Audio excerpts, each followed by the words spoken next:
Welcome. My name is Sjostrom, and this episode is going to be looking at base salary. And like all episodes in this series of getting executive compensation, it will provide a high level overview of what base salary is, and then a few pointers as to what you may want to consider when you're looking at and evaluating how a company pays base salaries to its executives.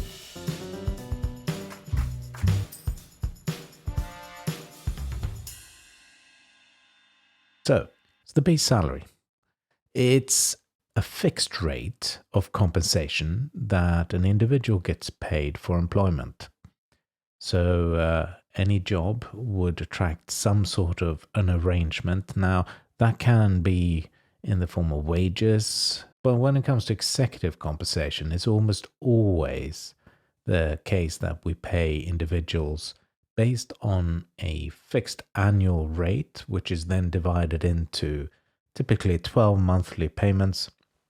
You can have weekly or bi-weekly payments as well, and you can have contractual arrangements and 13th, 14th, 15th months payments. But really what we're looking at here mainly is how much do people get paid for the year? What's the fixed rate of pay? And this fixed aspect is really what makes base salary very, very important, because this is the element that is predictable. It's the one element that the individual can expect with some degree of certainty to get, but also the company can plan around. So you tend to tie all other aspects of reward, or most other aspects of reward, like the short-term incentive opportunity, the long-term incentive opportunity, the pension contribution and life assurance, and so on. You tend to tie to the base salary because it is the predictable fixed pay element. When we set base salaries, we set them for positions. And there's always a lot of debate around whether people are worth their salaries or not. And unfortunately, pay is not set according to the value of the individual, because if that was the case, you would find that divorce lawyers and drug dealers would be extremely poor and I would be extremely rich, but that's not the case. So we set it for positions, and those positions are impacted value-wise in different ways, and we'll have a different episode which looks at how levels of pay are set, and also another episode that looks at market data. But suffice to say, for now, base salaries are set for the position, and we then increase the salary every year or every 6 months, and sometimes it takes a few years. And those increases are first and foremost to maintain the purchasing power of the salary. So we may alter it with the retail price index or equivalent that exists in the country. We may alter it according to the general wage inflation, which would be different to the retail price inflation. Or we may just go with how the market moves for different positions, or we may have a negotiated settlement. And that negotiation could be dependent on collective bargaining processes, where the trade union negotiates with the company, or it could be on an individual basis, which would be more typical for executive compensation purposes. In increases as well, we don't just see adjustments for the cost of living, but we also see so-called merit increases. And merit increases are salary increases that come about as a reflection of the contribution an individual has made. Maybe the individual has grown in the role, or maybe the individual has delivered significantly, and the reward for that performance is an increase in salary.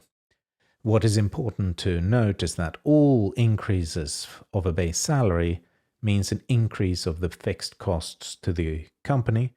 And those fixed costs are not just the base salary costs, but as I said earlier, we tend to also run a lot of other compensation elements off the base salary. So it will impact fixed costs like pension costs, and also impact variable costs like those we have from incentives and both the long term and short term of those. But we'll talk more about that in future episodes.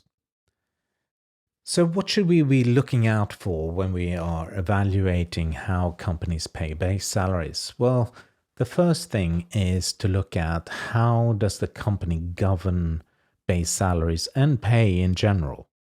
The reason that we've seen such an enormous interest in executive compensation and how executive compensation is reported in annual reports and accounts, proxy documents, and so on, is because many investors believe that the way that the board governs levels of pay and how pay is implemented is a true litmus test of how well the organization as a whole is governed, or rather what control that the board has over management in particular. So base salary increases and how it's managed and explained is very important, and included in that governance process is how is pay set, what is the decision chain, if you like, that leads to the decision that's taken for top management individuals in particular, but also down through the organization. Related to that is the second point, which is how does a company differentiate around base salaries? So, as I said, we tend to set base salaries according to the position that the individual holds. We may differentiate on seniority. So, yeah, managers are paid more than the individuals who report to them. But we may also differentiate on things like how rare are the skills that are required for a certain position? What is the education that the individual has gone through, both in terms of university education and other professional qualifications? Do you need to have been employed for a long time? If we look at the airline industry, for example, then pilots, the longer they have been employed by the organization, the more they would be paid. If you have different responsibilities compared to others and so on. So the differentiation is very important, and it's also important to understand how we differentiate between the different levels. So is there a sensible distribution of pay within the organization? And I believe it was an old colleague, William Eggers, in Germany, who started to plot the Lorenz curve within organizations to see how the pay structure was distributed within, because in Germany you have a requirement to ensure that the pay is not only reasonable against the market, but also reasonable by internal reference points. So the differentiation within the company says a lot about the company, so is something to look out for, in particular if you have the ability to have that insight, for example, if you're sitting on the remuneration committee. The last thing I just want to touch on with regard to base salary is to look out for under or overpayments. So if we underpay someone, we are clearly at risk that that individual may leave, because there always comes a point, no matter how unmotivated you think you are with regard to money, that you feel yourself at least be underappreciated. So people eventually start to look. They can't perhaps afford not to. Similarly, if we overpay, then individuals will struggle to find alternative employment. And indeed, if we think it'd be better for the individual and organization to part ways, that can be extremely both stressful and difficult if the individual can't afford to go to any other company because he or she has got used to a level of pay that is significantly above where the position pays. Linked to this is that it's very important that the organization continuously reviews and checks whether people are positioned correctly in the market and internally with regard to their pay.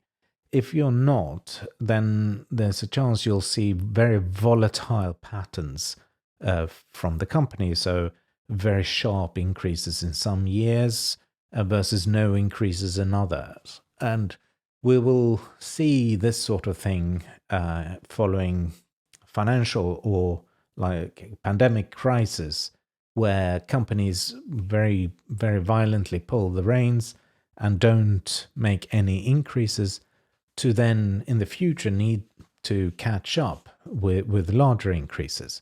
And for executive compensation, this is an issue because many observers don't recognize that executives typically are like any function within the organization that has rare skills or rare competences, where you need to basically move pay and compensation at a faster pace than elsewhere in the organization. It is not the case anywhere that pay moves uniformly, no matter what the collective bargaining dictates. In reality, the pressures are quite different. And if we have high pressures on the executive group and we don't make increases because financially we can't afford to, or it's politically incorrect to do so at the time, then we may struggle to make adjustments in the future because investors and governments and financial market observers believe that, or many believe that, increases shouldn't exceed those of the wider employee population. And there's a massive contradiction here in reality and practice. So big thing to look out for if you're looking at patterns of pay, and to make sure that you don't end up with a group of individuals who are significantly underpaid and therefore putting their positions at risk. I hope this has been helpful to you. I hope you've found it interesting, and I hope that you'll join me in future episodes of Getting Executive Compensation. My name is Sjostrom, and thank you for listening.